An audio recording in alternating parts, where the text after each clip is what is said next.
Over the weekend, Jordan Peterson tweeted positive comments about a guy named Bjorn Lomborg. He's casually called a climate change denier, for example, which is an appallingly treacherous term of criticism used to denigrate someone personally by associating them with Holocaust deniers. The ethics of anyone who employs it should be instantly questioned. He seems to have been triggered by innocuous language, and he's trying to police language, and then he's also virtue signaling by calling into question the ethics of anyone who uses the term climate change denier.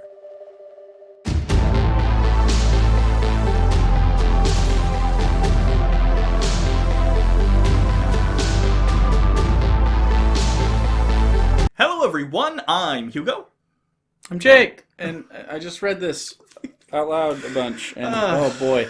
This is going to be like, by the time we're done with this will be like 5 straight hours for me, for some Jordan Peterson super content, so I'm very excited about this. You know, this chapter is a weird one, because it sort of undercuts, it's almost like a companion piece to the entire book itself, I would argue, in that it sort of underlines certain interesting aspects of Jordan's personality. Cognitive dissonance being the main one. I think yeah, chiefly we are examining cognitive dissonance in Jordan, and also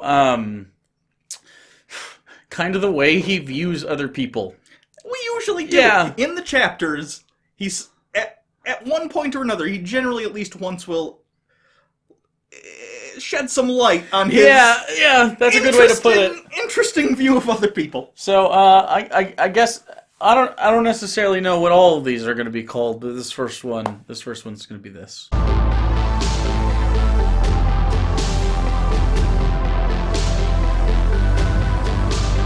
So this chapter is called Rule Number 8: Tell the truth, or at least don't lie. You know, and for the record, yeah. Again, this is pretty good. I'm a pretty honest person myself. It's one of the things to my detriment sometimes, but that's fine. And I think for the first time, he sticks to the topic at hand at least loosely the whole time. Does that make sense? Yeah. So this is the first chapter where the title, it was earned by the content therein, right? Because you know what I'm saying? Like, we're talking about lies the whole time at least. It may not be in the way you think it will go, but at least it's the topic, right? I guess. Well, it doesn't turn into a just straight up let's talk about Jesus, right? There's a little bit of that. Anyway, this is a chapter about truth from a guy who said he doesn't think facts are true. Yeah. The fundamental axiom that I'm playing with is something that was basically expressed by Nietzsche, and it's a definition of truth. And so I would say, if it doesn't serve life, it's not true. Anyway, he starts out with some anecdotes about his clinical rotations, basically. Sure. And he talks about how one day he was at a mental institution with a group of other students, and a schizophrenic came up to them and essentially said, "Hey, what are you guys doing? You know, could I come with you guys?" But they're schizophrenic. They're kind of not, I mean, they're there, but they're kind of, you know. Yeah, especially in the 80s when you don't have as good a care as we would like to have. And medications and whatnot. Yeah. And this is what he had to say about this to them. The patient spoke to her in a friendly, childlike manner and asked, "Why are you all standing here? What are you doing? Can I come along with you?"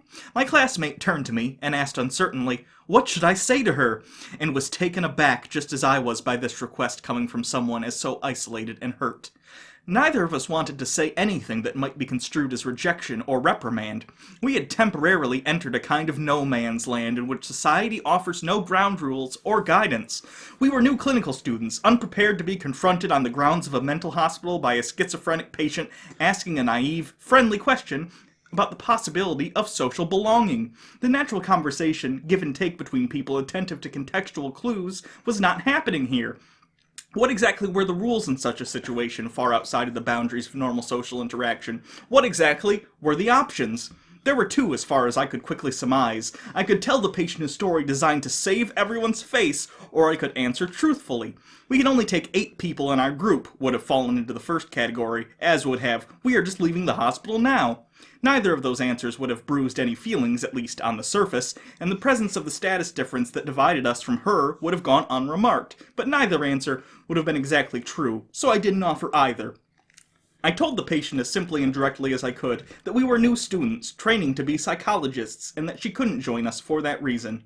The answer highlighted the distinction between her situation and ours, making the gap between us greater and more evident. The answer was harsher than a well-crafted white lie, but I already had an inkling that untruth, however well meant, can produce unintended consequences. She looked crestfallen and hurt, but only for a moment. Then she understood, and it was all right. That was how it was. So, Jordan Peterson has a tendency in his stories to, similar to, I would argue, sort of like the story he told about babysitting the friend's kid. When I was talking about this, that's exactly what I thought of. He tends to cast himself, and I don't know to what level these anecdotes happened, let's say. Sure. I assume at the very least he was in a clinical rotation and he was confronted by a schizophrenic. Absolutely. I believe that. But it's interesting to me how in these stories he tends to be like, and then my friends turned to me, Jordan Peterson, to ask what to do. Which totally... Because even though we're all in the same class... It totally could have happened, Yeah. right? I mean, absolutely. I'm not saying that he's lying about it. It's just the way he always casts himself as this protagonist. Granted, if you're going to tell a story, it's about your personal experience. It's probably the time he spoke up, right? Yeah. But it always seems to be in this self-serving manner, but he frames it in a way that's like selfless. For instance, when he was talking about how, he'll help the child, he puts his hand on the back and he talks to the child with respect. And we mentioned during that part of the review, I think that's really chapter 4 or something, that sounds fine. Yeah. But he's an asshole for not sharing that information with the parents of the child. Sure. Because you could say, okay, well, it's good for the child for me to do this, right? So wouldn't that mean that it's bad for you not to share what's good for the child 364 other days of its year, right? Like, anytime you're not Also, watching it, every single day is misery because that child can't get to bed on time and has to yell with their parents because you, the soothsayer and the baby whisperer, wouldn't help out. It means you're the asshole there. You have an obligation in that scenario, especially to your friends and to the child who you cared for, to share that information. It's similar here. Also, the title of his chapter is Tell the Truth, or at least Don't Lie. He says he already learned this lesson by the time, roughly, he was in med school and he was doing these clinical rotations, or not med school, sorry, he was doing his clinical rotations for psychology degree. But, he lied to those parents, because in that story, the parents were like, did he go to bed all right? And he was like, oh yeah, he went to bed right away. That's a lie, Jordan! Years later, when he has children and he's past it. Right, that's a lie. You lied! You absolutely lied. And it's not even like, or tell the truth, or at least don't lie. You did neither there. Right. You directly opted told the lie. into the lie. And that's not to say, sure, people are going to be inconsistent, but the problem here is this is a self-help book that should be internally consistent. He's not even consistent in this chapter. Surprise. I don't know, man. I don't know. I read every single word of this on stream today to make sure that I didn't take him out of context. Yeah. And boy, is it just impossible to for him to stay on track. Next he talks about, again, he sort of illuminates some of his own past that he vaguely mentions, but doesn't go into. Although it does say with a little, superscript here, it's talked about more in Maps of Meaning. So I think we might need to do a Maps of Meaning. I really don't want to do Maps of Meaning. Oh, I don't either. I But we really might have don't to. want to. I had a strange set of experiences a few years before embarking on my clinical training. I found myself subject to somewhat rather violent compulsions, parentheses, none acted upon. So, we've experienced this in the past, where he'll mention in passing, remember that joke he made about how he grabbed the bully off of his daughter and threw him across the playground? Yeah. No, I didn't. I'm just joking, but I would have. Oh, what the fuck? I get that there's some things that we all think about that, we won't do. Sometimes, I don't know, you might think person A is being an asshole and you just love if you could push them over or something. I don't know. Something bad would happen to them, their car wouldn't start, I don't know. Sort of the divine justice of the whole situation. But, to say that you like and admit openly that you often have like violent outbursts in your head that you have to suppress. Part of me is very glad that you're aware of it and that you talk about it. The other part of me thinks, how did you find yourself to be qualified to write a self-help book? It also explains to me why whenever he mentions, and he mentions it in this chapter, he talks about, like, sort of the stereotypical basement-dwelling incel-type person who then goes out and does a mass shooting or hits Heather Hires. That guy went to jail. He's life sentence. Good for that. Yeah, whatever. He tends to sympathize with them. I think this is why, because he himself has some issues. He also, he's also famously said before that like he has a hard time talking to women instead of men because at least with men, if the conversation gets too out of hand, the option of violence is sitting on the table. Yeah. Implying he would win every fight he's involved in, but... Or at the very least, he's okay with losing in a case of violence, like, but not in a case of, like, discussion. Right, I don't know. Like, it really doesn't make a lot of sense to me. But, I mean, he seems to be a very aggressive individual who only eats meat, no seasoning. I developed the conviction, in consequence, that I really knew rather little about who I was and what I was up to, so I began paying much closer attention to what I was doing and saying. The experience was disconcerting, to say the least. I soon divided myself into two parts, one that spoke, and one more detached, that paid attention and judged. I soon came to realize that almost everything I said was untrue! Whoa! Before I continue with this and talk about Jordan Peterson as compulsive liar, it's not just me, right? Like, even an unexamined self, generally, you shouldn't be going around everything you say being a lie, right? Right, yeah. That's like totally unchecked. Do you tell 100% untruths? That's bizarre narcissist compulsive lying problems. That's not a normal amount of lying, even for an unexamined self. Like, under an examined situation where you're really truthful to yourself, I would imagine a quarter of the time lying is, like, high. Yeah. Right? Sure. Because 75% of your interactions are truthful, meaning 25% aren't. That seems really high to me, right? Sure. A quarter of your interactions. So, like, saying that all the time, what the fuck, man? What are you even saying to people? What are you... Yeah, my name's John Biederman. Like, what the fuck? And now he's going to go on and talk about how he used to be a total liar and manipulate people. But he's totally not now. But he's not now. Okay. I had motives for saying these things. I wanted to win arguments and gain status, impress people on Quora, and get what I wanted. I was using language to bend and twist the world into delivering what I thought was necessary. Literally, you have admitted to doing this in the debate with Dillahunty about, like, fucking... everything. I don't know, like, he does this. He did it with Sam Harris as well, where he's like, no, I'm intentionally changing the terms so that truth means what I want it to mean. Yeah. And, like, you say that out loud, which I know isn't dishonesty, but you're doing the thing you're saying is dishonest. Yeah. Right? Being honest about being dishonest isn't honest. But I was fake. Realizing this, I started to practice only saying things that the internal voice would not object to. That's not necessarily the same as telling the truth, is it? No, it's not. Like, if your insides agree with what you say, like... That could just be confirmation bias. Like, it doesn't have to be a truth. I started to practice telling the truth, or at least not lying. I soon learned that such a skill came in very handy when I didn't know what to do. Telling the truth is a skill? Jordan! Are you a compulsive liar? Because normal people don't struggle with... Like, everyone tells, like, white lies every once in a while, or is dishonest about things. I'm totally open about that. Yeah. Everyone does that. But to say that it's a struggle for you to tell the truth on a daily basis is not normal. I don't... Like, what are you not being truthful about is, I guess, would be really interesting. Like I want to sit down with Jordan and be like, okay, when you're talking about this in Chapter 8, what things are you talking about lying about? Really? Right. Like, what? Just give me some examples, like 3 or 4 examples of your daily life in which you just compulsively lied about things.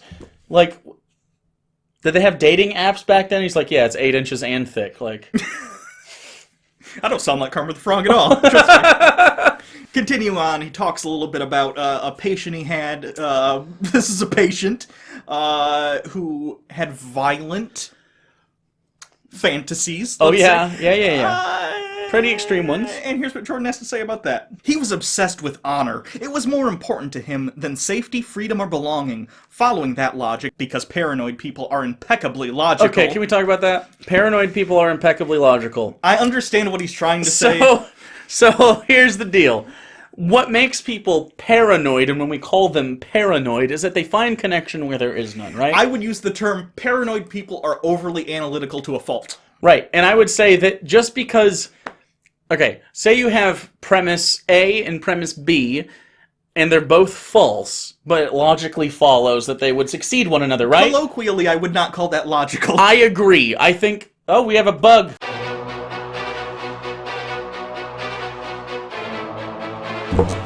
Oh, God. It's on me! Oh, God. No, there's no bug on you. Okay. It flew past. Where is it, though? Don't like bugs. Anyway. Oh, no. He's hiding from the wintry weather. That got derailed. Don't worry about it. Movie magic. You can say that paranoid people are super logical, and that may be clinically the case, like in a vacuum, I guess. But like saying that out, like that just doesn't sound like they wouldn't be paranoid then. They would be vindicated, right? Sure. If they were colloquially speaking. Right. If they were actually logical, they would be able to look at what they are thinking and say, this doesn't... Right, and they'd be able to logically deduce why what they're thinking is illogical and then be logical again, right? Right. They're mentally ill. They're mentally ill. It's a mental illness. illness, Fine. yeah. Anyway, he could never allow himself to be demeaned, insulted, or put down, even a little bit, by anyone. Water did not roll off his back because of this rigid, inflexible attitude. My client's actions had already been subjected to several restraining orders. Restraining orders work best, however, with the sort of person who would never require a restraining order. I agree, that's actually... Yeah, that's fine, yeah. I thought that was funny. Yeah. I will be your worst nightmare, end quote, was his phrase of choice. In such situations, I have wished intensely that I could say something like that after encountering unnecessary bureaucratic obstacles, but it's generally best to let such things go. What the fuck? I have never actually sincerely considered wanting to be someone's worst nightmare. No. Why? What kind of insane, He's got egotist, anger issue person are you? Total anger. Like, okay, there's part of me that's like, I'm really glad he's super honest about the anger issues and he's aware of it and he can check it. But like, dude, this is you should be medicated. If you aren't, you should not be eating only meat. Like, I guess stay away from apple cider. Like, my God, man. You've got some issues. He goes on to talk about he had a landlord once. He did. He did have a landlord once. Oh God! This is anecdotes from some from a judgmental, probably stoner Canadian psychologist. I had a landlord around that time who had been president of the local biker gang. My wife Tammy and I lived next door to him. His wife's name is fucking Tammy. Yeah, of course it is. Jesus. Anyway, I lived next door to him in his parents' small apartment building. His girlfriend bore the marks of self-inflicted injuries characteristic of borderline personality disorder. Jesus fucking Christ. She killed herself while we lived there. That's the last she's heard of in this story, by the way. He just wanted to let you know that she self-harmed and killed herself. Yep. A detail completely unrelated to the rest of the anecdote. Dennis, large, strong French-Canadian with a gray beard, was a gifted amateur electrician. He had some artistic talent, too, and was supporting himself making laminated wood posters with custom neon lights. I respect this man. Neon light poster guy? Yeah. Love it. He was trying to stay sober after being released from jail. Still, every month or so... How was he getting that drunk in jail that he needs to...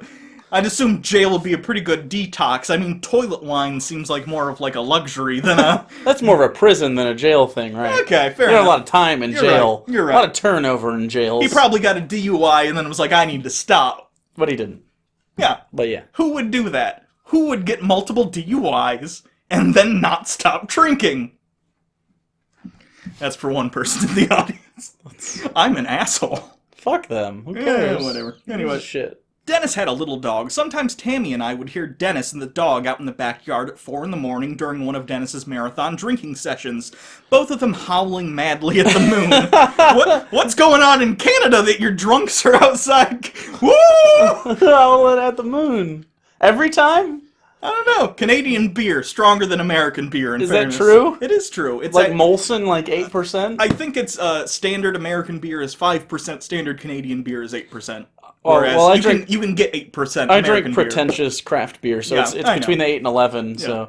Now and then, on occasions like that, Dennis would drink up every cent he had saved, then he would show up at our apartment. We would hear a knock at night. Dennis would be at the door, swaying precipitously upright and miraculously conscious. He would be standing there, toaster, microwave, or poster in hand. He wanted to sell these to me so we could keep on drinking. Wait. Does Jordan Peterson still have one of these neon posters made of wood from Drunk Dennis? If he does, I'd love to make an offer on it. I would love to see it. I'll buy it for $5. Dennis's alcoholic, avant-garde, dog howling art. Yeah, that's what I want. That's what I'm here for, man. I'm here for it, whatever. I bought a few things like this, pretending that I was being charitable. Eventually, Tammy convinced me that I couldn't do it anymore. It made her nervous, and it was bad for Dennis, whom she liked. Reasonable and even necessary as her request was, it still placed me in a tricky position.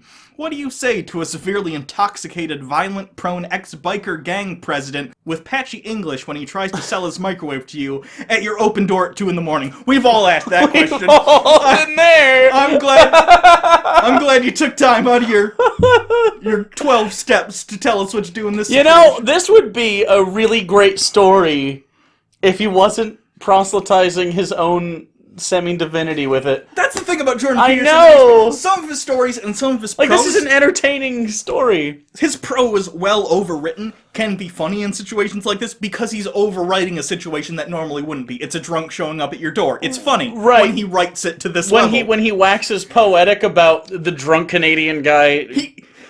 He should have wrote like a comedy novel or something instead. I don't think he knows he's being funny, though. That's the thing. I don't know that he knows that's funny to people. He's gotta! That right there? No, he knows what's funny when he's like, I would have slapped the shit out of that kid. I think he played that for a joke. I think. I've seen him make jokes in person before. Well, on stage, not in person, I know but yeah. But like, not in this way.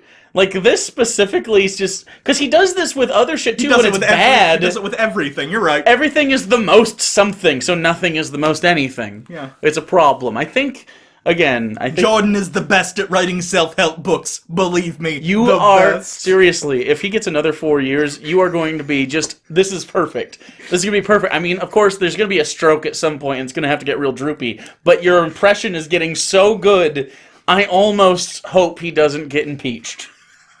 Anyway, continuing. This was a question even more difficult than those presented by the institutionalized patient or the paranoid flayer, presumably because this involves Jordan Peterson's personal life, and that is the most important thing in the universe. It's always the most important thing. But the answer was the same, the truth. But you'd bloody well better know what the truth is. Dennis knocked again soon after my wife and I talked. He looked at me in the direct, skeptical, narrow-eyed manner characteristic of the tough, heavy-drinking man who is no stranger to trouble. Yeah.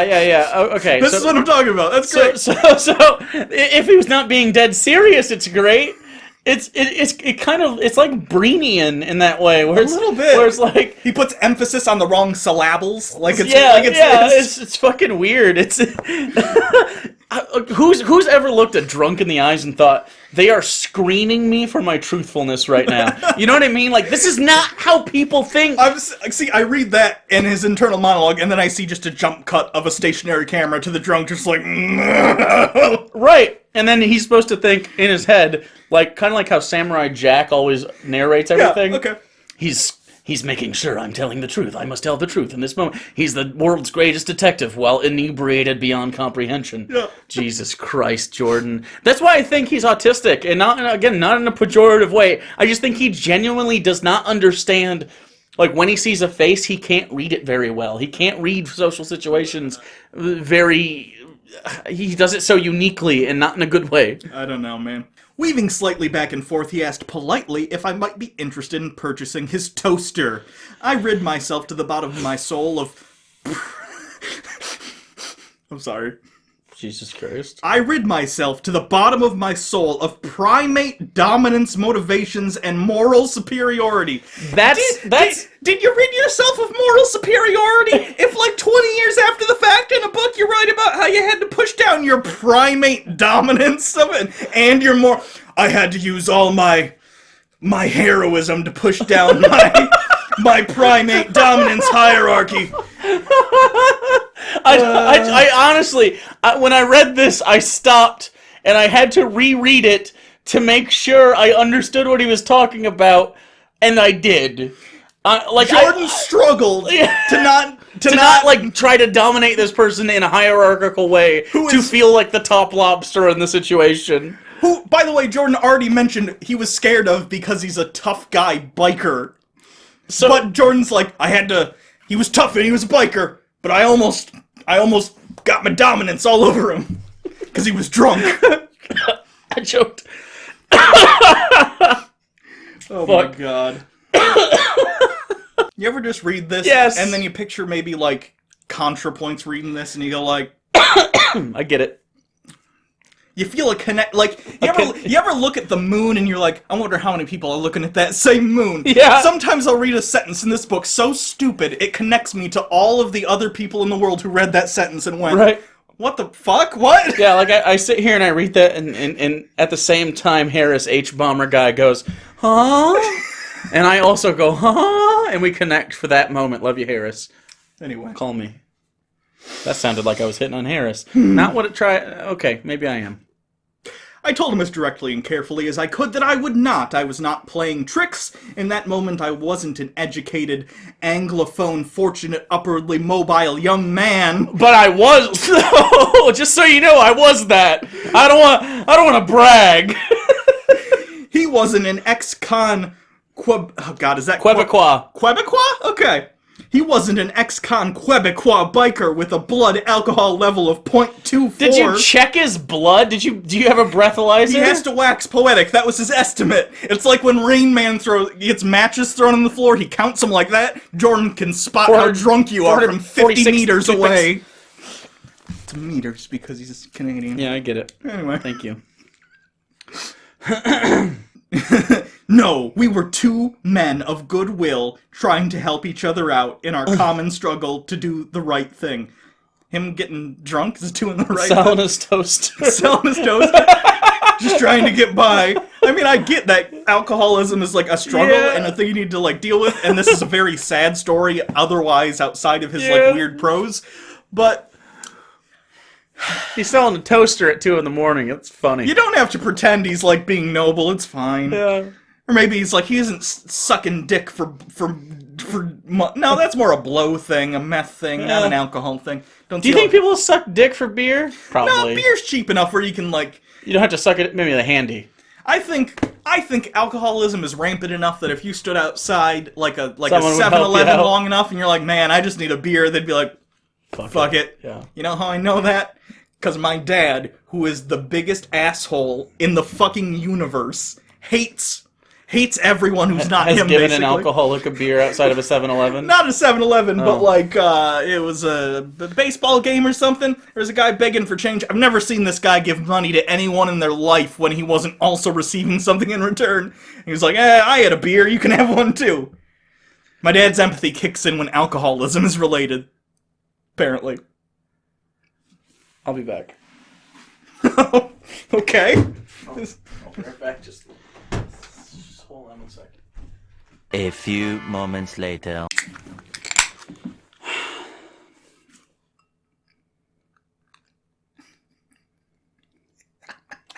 What?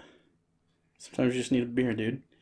Take the edge off. Is that a Guinness in a Guinness glass? Or It's is not it, a Guinness. This is too light. This is a Founders Trigo Hoppy Wheat Lager. I told you I drink hipster beers. Actually, Founders is delightful in every way. Okay. So yeah, Jordan told that dude to fuck off.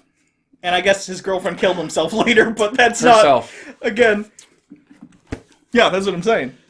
We said himself. No, sorry. His girlfriend killed herself. I didn't want people to get the implication that she murdered him later. No. No.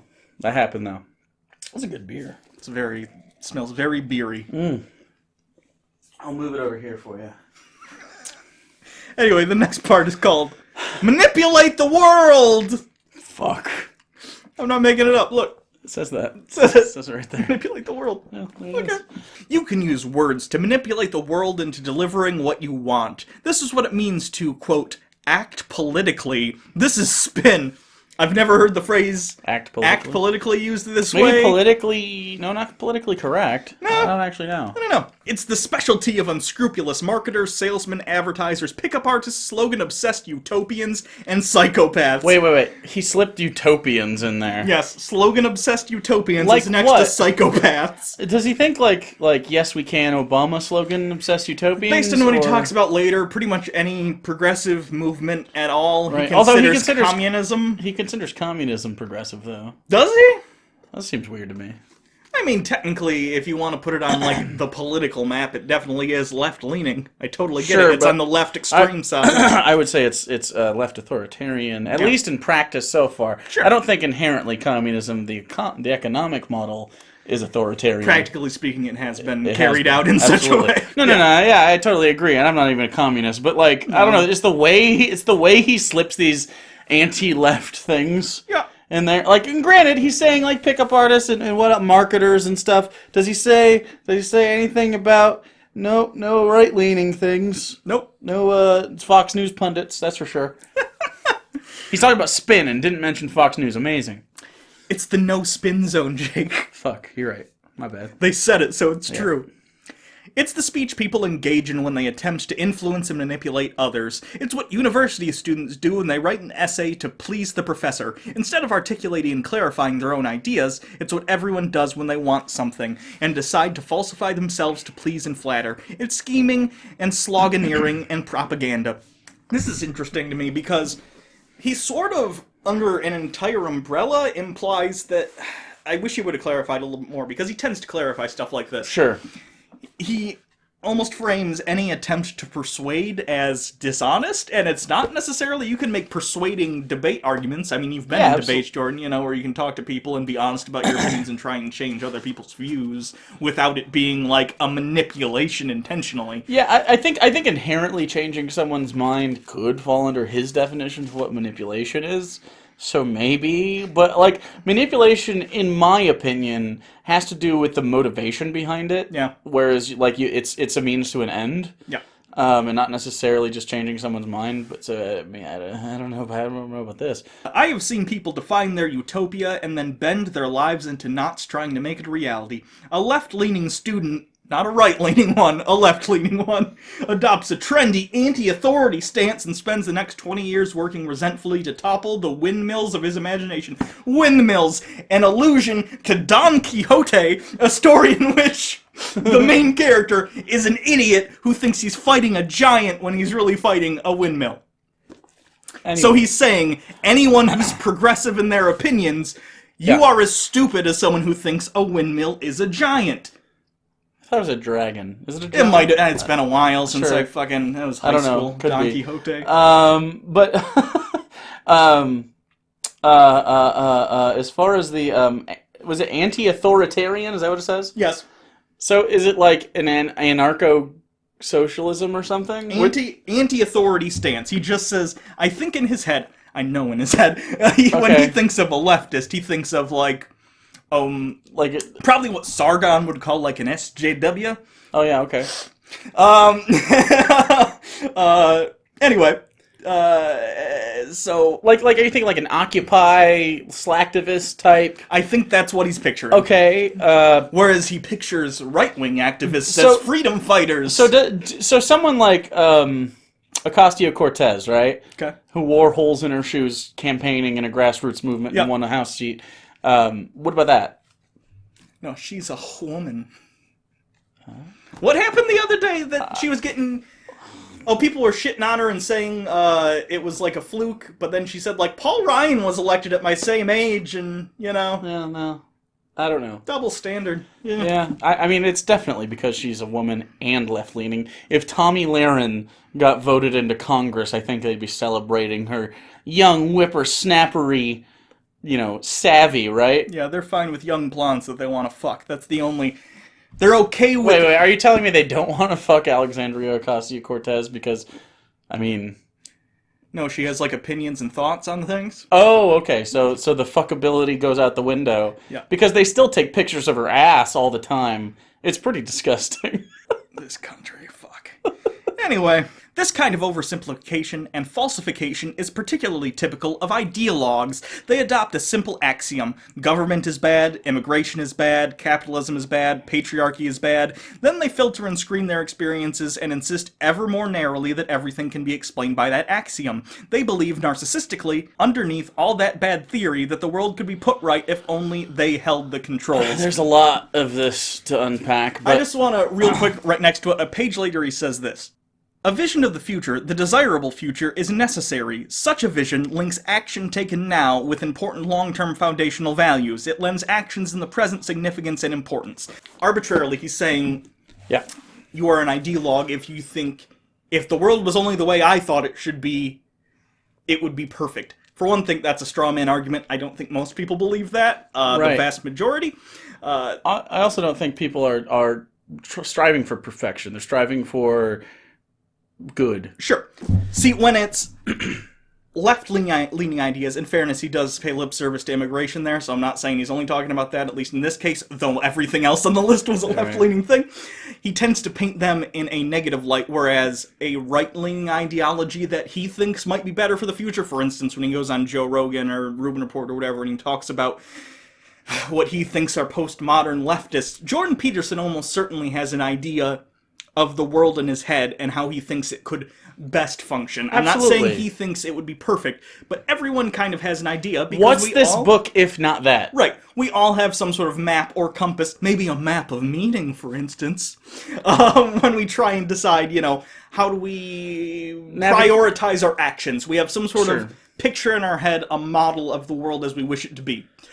Jordan Peterson, I assume, has this as well, but he doesn't think he's an ideologue. He thinks he's just a guy trying to get his ideas out and do his best. It seems to me that it's a difference of framing. When it's someone he disagrees with, they're an ideologue pushing ideas, and clearly they think everything would be perfect if their ideas were put into place. But when Jordan Peterson does the same thing, he's saying, no, I'm just having a tentative idea, and I'm trying to make things better and spread the things I think should be spread, but I'm not an ideologue because... unlike those leftists, I'm open to changes in my ways of thinking, which is hilarious coming from someone who tends to be on the right side of politics. Conservative side of politics.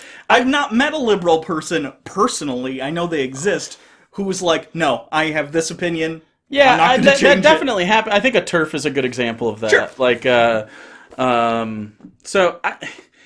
He also goes through and says, like people live by one axiom, which I find terribly dishonest. Yeah. Like, sure, you can have, for instance, let me just borrow this from you. You can have the following axioms: government is bad, capitalism is bad, patriarchy is bad. I think those three are very common within super far left, typically anarcho-communist groups, right? Sure. But those are three axioms. They also go on to say, like, probably the means of production is important for the workers to have and not the corporations. Sure. Another axiom to live by, striving for equality of opportunity, not equality of outcome, or even equality of outcome, depending on who it is, another axiom. I mean, to reduce a left-leaning argument to it's a singular axiom and is striving for perfection and not for the maximal amount of good, even though we understand that perfection is not perfect for everybody. Yeah. Right? Oh, Jake, that's postmodernism, Marxist, communist shit. I guess. You can't. I guess. Postmodernism and cultural Marxism are the same thing, right? I would idiots. like him to. Can we talk about cultural Marxism for just a second? Because I don't know what his definition is of it. What do you think it is? I think it's basically anyone who tries to go out and make progressive social change, for the most part. But how is that Marxist? Because culturally speaking. Because it's not a thing I like, and I'm having to hear it. So cultural Marxism, to me, is kind of what Alex Jones is afraid of, the globalism. Sure, globalists. Yeah, the globalists, like basically the reduction of artificial boundaries and the coalescing of humanity as more homogenous in general. I was going to say, by the way... Is that a bad thing? I want an opportunity to talk about this.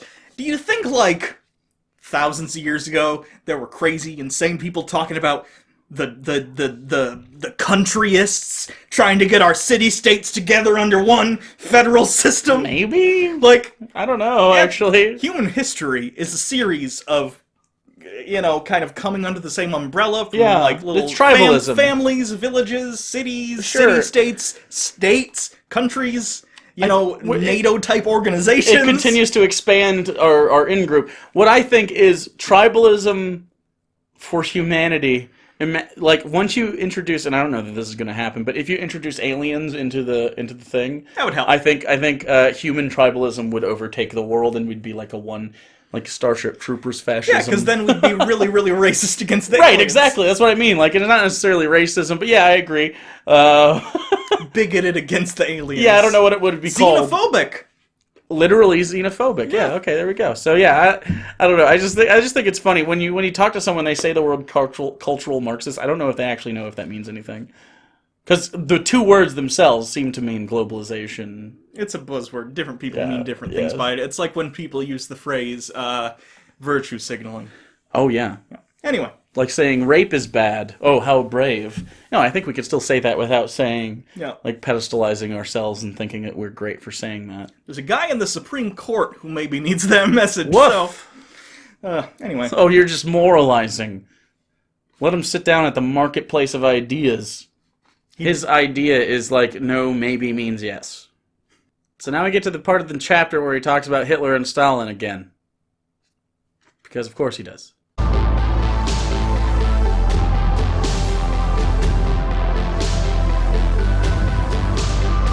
One of the major contributors of Alexander Solzhenitsyn's masterwork, The Gulag Archipelago, was his analysis of the direct causal relationship between the pathology of the Soviet prison work camp dependent state, where millions suffered and died, and the almost universal proclivity of the Soviet citizen to falsify his day-to-day personal experience, deny his state-induced suffering, and thereby prop up the dictates of the rational ideology-possessed communist system.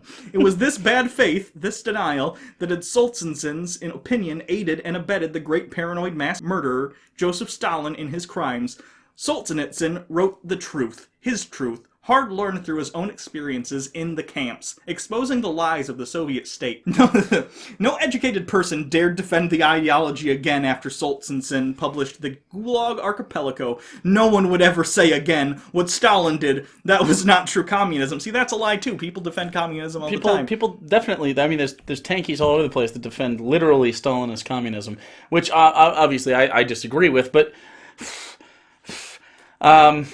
Again, in the chapter about lying, you can't stop lying, and he also brings up, weirdly, I find it interesting that when he's talking about self-lies and lies in general, and as far as propaganda is concerned, I'm shocked. I mean, I'm not shocked because it's Jordan Peterson, but if it was anyone else, I'd be surprised they didn't delve into Nazi propaganda, as it's much more pervasive and more interesting to talk about on the subject of, like, he'll bring up truth, Hitler, societal denial, societal narratives, which he likes to talk about anyway, but he doesn't want to bring up Hitler. Well, because that's a right-wing ideology. Yeah, I mean, I get that. I just he'll frame it later, where he'll have an excerpt from Mein Kampf. Yeah, he has like one thing, but the rest of the thing is all communism. Right, but it's much after this part of it. And it's about the misinformation campaign that he wrote about in Mein Kampf, where he's talking about the it's really easy to tell big lies instead of small lies, which I highlighted because like that's exactly out of the Steve Bannon playbook.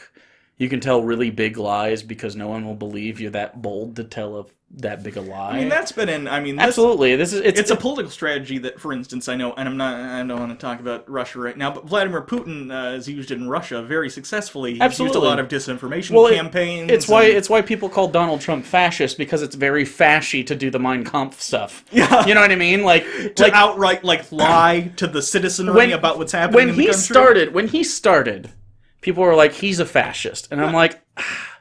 I have a hard time saying he's a fascist because I don't think he thinks on that kind of level, but he does a lot of fashy stuff. For instance, calling the media the enemy of the people. Yeah, Lugenpressen, which is all I was going to say, which is also in Mein Kampf.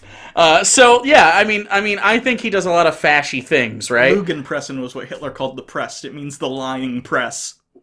Right. I mean, yeah. I guess I assume people know that, but maybe it's good that you just said that because maybe they don't know that. They don't know that. Yeah. History degree bias on my part, but so it's interesting to me that we always frame it when Jordan Peterson talks about this. He'll try to frame it in a way where he'll piggyback off of his. He usually talks about Stalin and communism or something like that first, and then he'll add Hitler below it. Well, a little bit, just so just so when you say like, "But what about Hitler?" He's like, "But I mentioned him," like a sentence. Right, but then he won't mention that it's a right wing. No, fascist authoritarianism. But he'll very much compare the communism to left-wing things of today. Yes, and that's what I'm talking about. He frames it that way, I think on purpose. If it's not on purpose, boy, is that Freudian. Oh, this is good. Here's another part where he talks about, why he thinks mass shooters and, hitting people with cars at rallies when you're a Nazi happen. The inability of a son to thrive independently is exploited by a mother bent on shielding her child from all disappointment and pain. He never leaves, and she's never lonely. It's an evil conspiracy forged slowly as the pathology unfolds. By thousands of knowing winks and nods, she plays the martyr, doomed to support her son, and garners nourishing sympathy. Like a vampire from supporting friends, he broods in his basement, imagining himself oppressed. He fantasizes with delight about the havoc he might wreak on the world that rejected him for his cowardice, awkwardness, and inability. And sometimes he wreaks precisely that havoc, and everyone asks why. They could know, but they refuse to. Jesus. So in Jordan Peterson's mind, even when there's like a mass shooter who kills women and has a manifesto and posts directly talking about how it's because he's an incel and he hates women and he blames them for not fucking him despite him having a terrible personality, it's still the mother's fault. We can still blame a woman. This is why he later on he always pays lip service to like you gotta take responsibility for your own actions, but this entire book is an exercise in scapegoating. The whole time it is. He's always got an alternative to the person who's at fault and giving it to someone else. And it's usually a female. And I'm not saying, like, for instance, I think in the section where he's like, the lady self-harmed and then killed herself. Yeah. He didn't, like, mention at all, like, anything anyone else did for her. No, it didn't even... It kind of registered as sort of like she's a cutter and she offed herself. Of course she did. It didn't even talk about how the guy's alcoholism affected her. It didn't even talk about maybe that's the reason for her suicide. It had nothing. It had nothing to do with the story, other than he wanted you to know that guy had a cutting girlfriend who killed herself. Yeah, or the lady before who had it was like she was keeping herself in an abusive relationship situation in chapter 7. The rape apologist in that same chapter, like, what the fuck, Jordan? There's always a scapegoat. It's fucking sad, dude. The capacity of the rational mind to deceive, manipulate, scheme, trick, falsify, minimize, mislead, betray, prevaricate, deny, omit, rationalize, bias, exaggerate, and obscure is so endless, so remarkable that centuries of pre-scientific thought, concentrating on clarifying the nature of moral endeavor, regarded it as positively demonic. This is not because of rationality itself as a process. That process can produce clarity and progress. It's because rationality is subject to the single worst temptation to raise what is known now to the status of absolute. This is a section where Jordan is going to start shitting on rationality in general by painting it as a system by which one finds oneself in a situation where I am rational, therefore I believe all knowledge I have is absolute, which is a straw man again, because again, I like to think I'm relatively rational, sure, but I also understand that all of my positions and answers are tentative based upon new evidence, right? Yeah. Jordan, you don't have to be, like, weird out here, wooey, not rational, to recognize that we don't have all the answers. But that seems to be a thing you paint a little bit, and I don't like it. You don't? Oh. Lucifer, in Milton's eyes, he's referring to a John Milton poem, The spirit of reason was the most wondrous angel brought forth from the void by God, and this can be read psychologically. Reason is something alive. It lives in all of us. It's older than any of us. It's best understood as a personality, not a faculty. Jordan thinks everything is best understood as a personality for some reason. Or it's not very tangible, right? It's very poetic, and it's artsy, and it's sort of like, ooh, it's beyond our comprehension. He anthropomorphizes certain concepts in a way so he can demonize them more easily than if he were to tackle the subject in a comprehensive, realistic, truthful, and honest way. So how do you go against rationality? It flies higher and sees further than any other spirit, but reason falls in love with itself, and worse, it falls in love with its own productions. It elevates them and worships them as absolutes. Lucifer is therefore the spirit of totalitarianism. He is flung from heaven into hell because such elevation, such rebellion against the highest and incomprehensible inevitably produces hell. Again, he's painting a line from rationality to you're a totalitarian, Stalinist, Hitler, Mao person. I guess this is this feels over reels right now? It feels like it to me. Because I can't, because if something's rational, right? It implies that we can like use, I don't know, deductive reasoning in some way. Yeah. To get to a certain point, and I think it's because this comes off the back of him talking about communism as an evil, it kills a bunch of people. So I'd imagine he's making it seem like rational people take the rationality too far, because sure, it might sound rational to be a communist or to strive for a utopia, but when you really do it, it ends up in death. Like, is that an argument against... I would argue that the way communism has been implemented in most countries is not rational, because they went through the authoritarian route, right? Where I think you could easily do like a direct democracy communism. Oh God, are we going to get into a discussion about communism? God, no. I would disagree with that outright. I would say that arguably, again, not a communist. I'm not a communist either. I think capitalism has a place. Yeah, I'm also in favor of a lot of social services. So am I. And better labor laws, though. Absolutely. But anyway, as far as communism is concerned, I just want to say I feel like arguably under communist state, a true one where like resources are shared. There's always going to be people who don't want that and want a sort of meritocracy. Therefore, they are going to, if it was a democracy, eventually vote and turn that away so it can be. I guess I would say the same thing. I just think I think communism, for however long it lasts, doesn't necessitate an authoritarian dictatorship. Like, it just doesn't necessitate it. It just has done that a lot, because think of when the biggest versions of this was. Like when they happened, like the 40s. China's a thing right now. China's a thing right now, I know. Of course, they have large bastions of pure capitalism. Hong Kong, yeah. And then, so they can still be economically viable, because I think a mixed system is best. But, yeah, I don't know. Like, it's just so weird the way, and he paints it as literally Lucifer. Yeah. Milton's great poem was a prophecy. As rationality rose ascendant from the ashes of Christianity, the great threat of total systems accompanied it. Communism, in particular, was attractive not so much to oppressed workers, its hypothetical beneficiaries, but to intellectuals, to those whose arrogant pride and intellect assured them that they were always right. Are you seriously going to say that the people in Russia, the workers, weren't like, hey, maybe. Come on, man. Come on.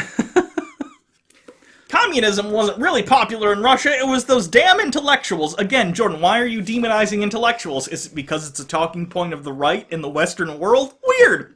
But the promised utopia never emerged. Instead, humanity experienced the inferno of Stalinist Russia and Mao's China and Pol Pot's Cambodia, and the citizens of those states were required to betray their own experience, turn against their fellow citizens, and die in the tens of millions.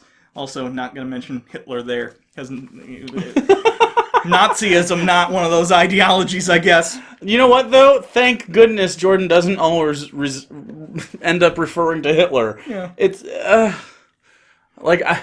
even when it's appropriate, like, he just talks about it so much out of the times when he ought to, that it, Here's one of those sentences that I don't understand what it means if he's not being literal. Okay.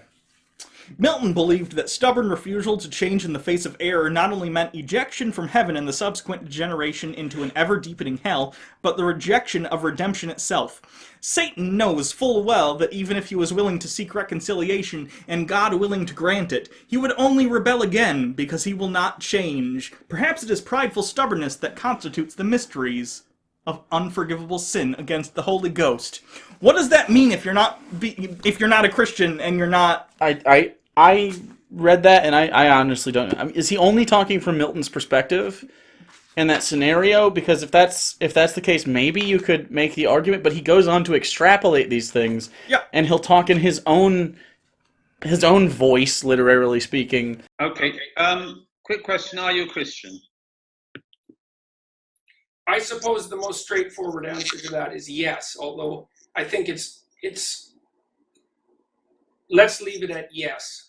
Okay, so now we're past the communist part. Now we're to the part in the book or in the chapter where Jordan Peterson will repeat "don't lie" a bunch, and then he'll do it in different ways, and it'll be very interesting and riveting. Luckily, we're here to parse through it for you, so you don't have to sit through 9 more pages. Instead, you have to sit through like 5 more paragraphs. You're welcome, Internet!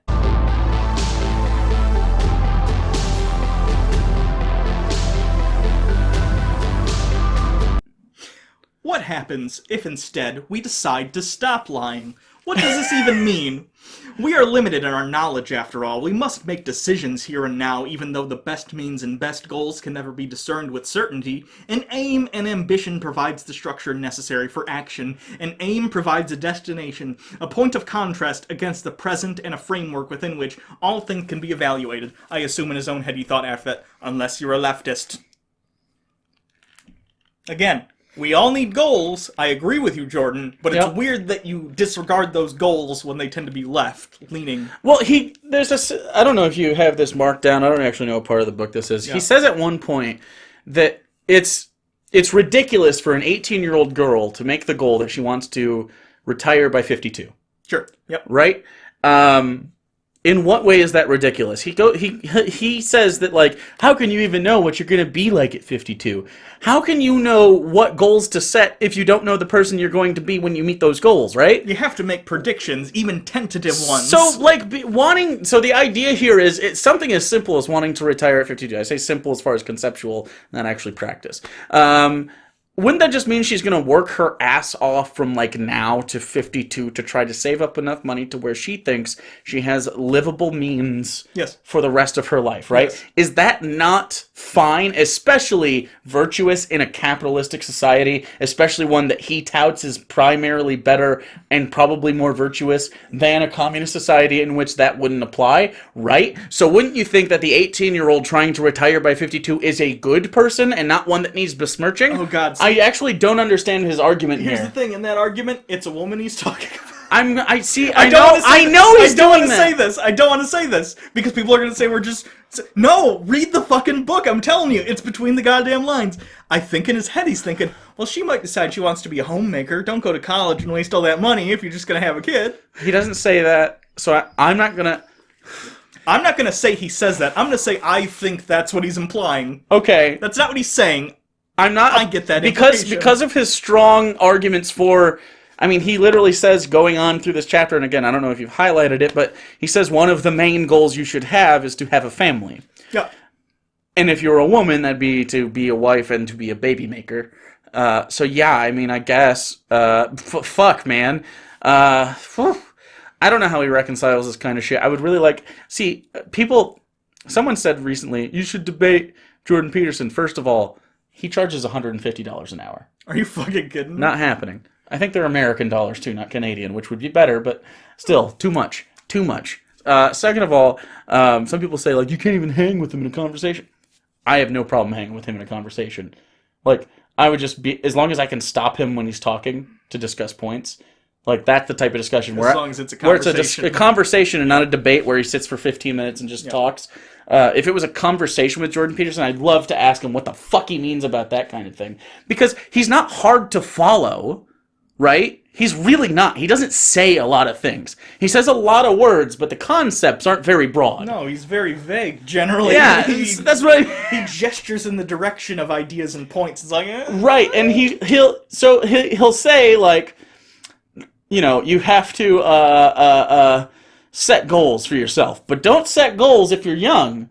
But later on, he'll be like, but also, we have to latch on to our traditions, his Western Christian traditions. But also later on, he'll be like, but you know what? Those people are dead, so they don't know everything that's right. So we have to adapt with the times as it goes, which throws out tradition altogether. He takes every position, so he has to take 0 of them. It's fucking dumb. And I see what you're doing. I think it'd be very easy to nail him down to try to make a point, and I don't think he would. But I think to take a stance on something like the God question, I'd love to talk about God with Jordan Peterson. Yeah. I actually want him to take a stance. Just say, I'm an atheist, or I operate in an atheistic way, or I'm a Christian, I operate under the assumption that he exists. That's it. Those are the 2 points. But do you believe that Jesus rose again from the dead? Literally. I cannot answer that question. And the reason is because, okay, let me think about it for a minute, see if I can come up with a reasonable answer to that. Well, the first answer would be, it depends on what you mean by Jesus. A historical human being that existed in a body. And in a body. In a body. And, yes. And it was a physical body, and then it was on Earth. Yes. That it was on Earth, and that was literally they came back to life after death.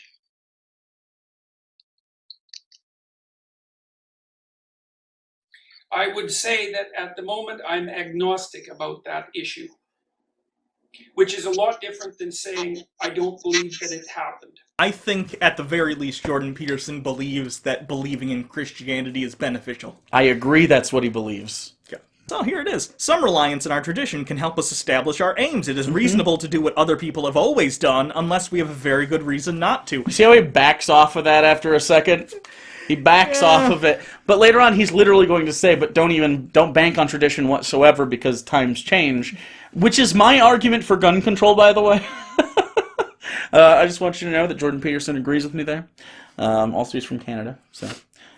In the Christian tradition, Christ is identified with the Logos. The Logos is the Word of God. The Word transformed chaos into order at the beginning of time. You might even say God's Word is an antidote to chaos. Oh, fuck.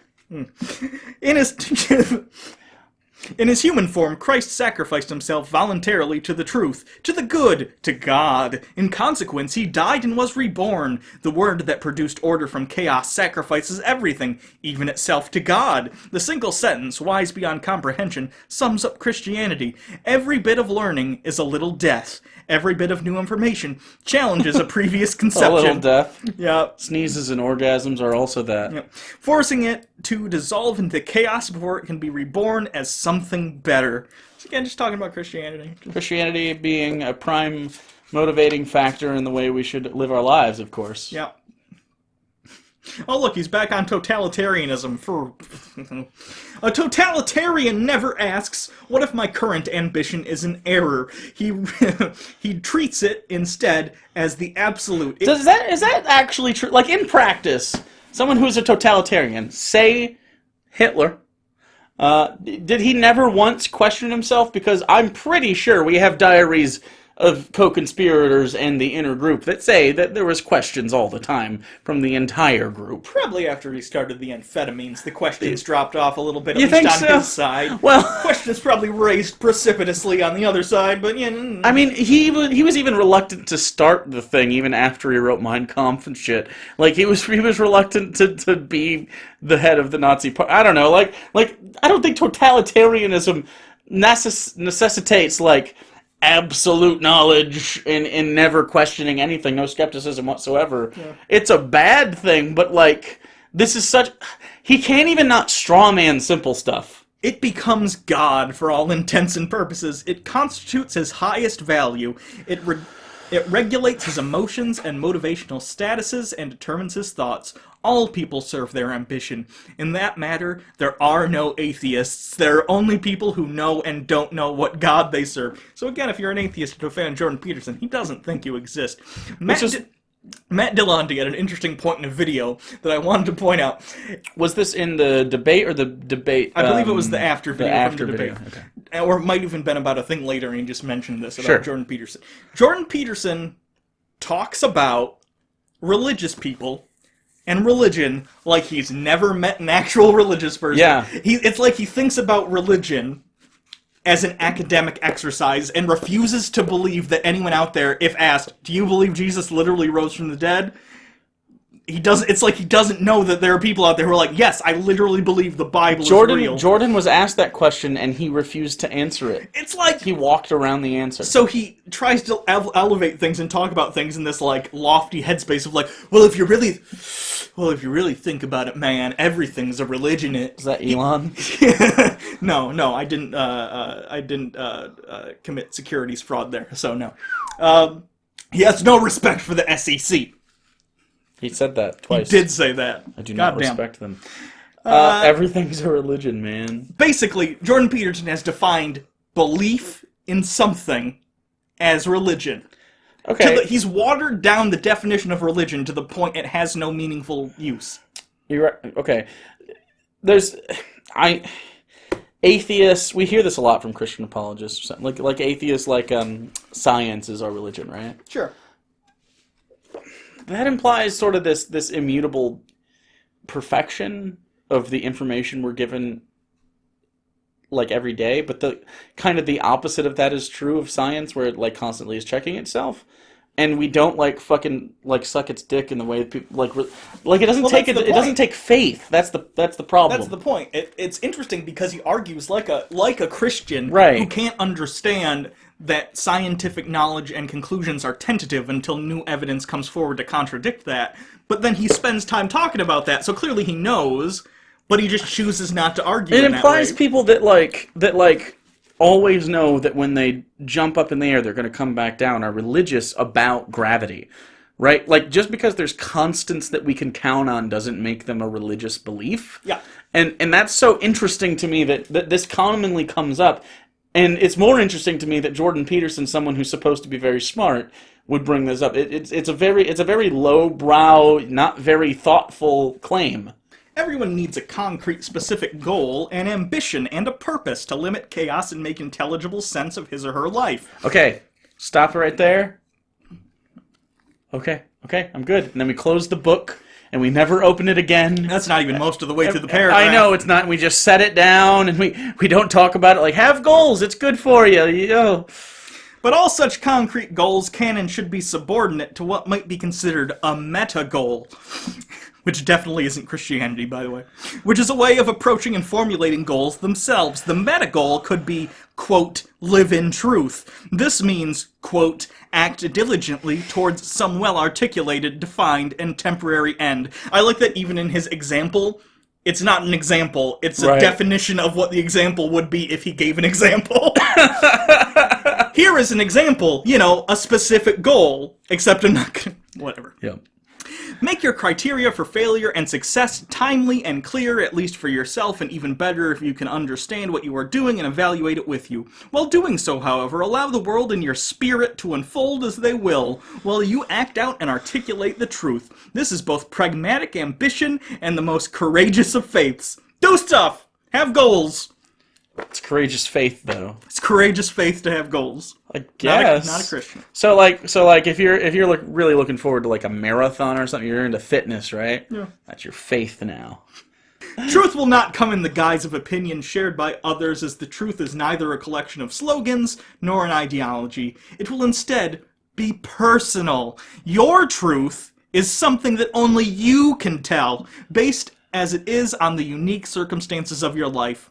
Apprehend your personal truth. Communicate it carefully in an articulate manner to yourself and others. Personal truth. This sounds a lot like postmodernism that he likes to call cultural Marxism. It's amazing to me that he's anti-postmodernist, because every time I read it, It's just like, this is very postmodernist. It's just so postmodernist. Except it's defensive postmodernist. Yeah. Like, I'm postmodernist and a conservative, but not like those leftist postmodernists. Right. So, by the way, cool, man. truth is personal. It doesn't have anything to do with a factual basis. I'm going to kill a bug with a Bible. And remember, rationality is bad because it leads you to false conclusions. So follow your personal truth. Truth is that which helps you survive. According to Jordan Peterson. Cider, not true. I love cider. Had a great cider last night. Was it last night? No, the night before. It was a mimosa cider. Ooh. Woo! Fucked me up with that. Very good. So, that's it for this. Do we have like a synopsis? Basically, he spent the chapter just saying, like, don't lie, telling weird anecdotes. Again, he's a weird guy with weird prose. I'm fine with trying to be honest in the... Like, I use these examples, though, when talking about this. There are times when telling the truth is not necessarily the best. I gave the example of, say there's like a natural disaster or something, tornado, a hurricane, whatever, forest fire, and you have a very scared child. Telling them with confidence everything is going to be okay, even though you don't know that, is good. Sure. The piece of, like, a child can't really wrap their head around, like, impending mortality and the consequences of these things that are totally out of control of all of the people they look up to. Like, that's a good lie, or at least don't be dishonest, or what it was. Don't lie, or at least try not to, or at least tell the truth, or at least don't lie. So tell the truth, or at least don't lie. So another example is, like a someone that is religious and you are not religious is bereaved and grieving at a funeral, and they say, well, at least they're in a better place. It's not like the truth would be, at least to you, and probably in reality, they're not going to a better place. They're dead. That's fine. They're worm food. But I think just to not lie and just to be like there for them is a better thing than telling the truth, right? So I don't know. Like, there's reasonable ways to lie. Like, I don't know, the thought... Like, if there's a mental patient and you need to tell them, no, we're busy. Yeah. Oh, wait, no, you tell them the truth and say, you are a mental patient. Yeah. I am a student. Like if an axe murderer comes up and goes, did the orphans go this way? And you go, yes. But instead of lying to them, like, I don't know, there's a lot of stupid semantic arguments you can make. But I think generally speaking, the truth is a good thing. It's ironic coming from a guy who twists that's his the words point. He doesn't really tell the truth, and he does in fact lie quite a bit. And if he's not lying, I would like to know how he can be so inconsistent consistently. It's like, if these aren't straight up lies, like when he contradicts himself, what is that? If it's not a lie. I don't know. I honestly don't know what to call it. So I'm happy to hear, Jordan Peterson fan, if it's not a lie when he contradicts himself, and he does. He did in this chapter. What do I call it? I'll call it that, just for you. But only once. If you like what you see, you can always subscribe to the channel. You can always donate to our Patreon campaign. There's a link down in the description. We also have a Discord if you want to go on there, talk to some people, make some friends. Good time, also in the description. Every Tuesday, like tonight, after we record this, it's debate night. You can come and debate me on my stream. You have not won yet. Had a P.O. Box. Had a transphobe, had anarcho-communists, had vegans, although the vegan... No, it wasn't veganism. It was to treat animals better, and I agreed. Yeah, you gotta come at me, man. I might have a Christian apologist tonight. JL something. I don't remember her name. And then I invited S. Sunday. I don't think he's gonna show up. Good. I would like him to, though. That'd be interesting. So, I guess that's it. Follow us on Twitter, Popper Jake, Hugo Reloaded. Yep. Until next time, Hugo. Jake. Don't stop lying, Jordan. Please. Just stop it. Jordan B. Peterson looks like he lives inside a cursed 600-year-old oil painting from the Ghostbusters sequel.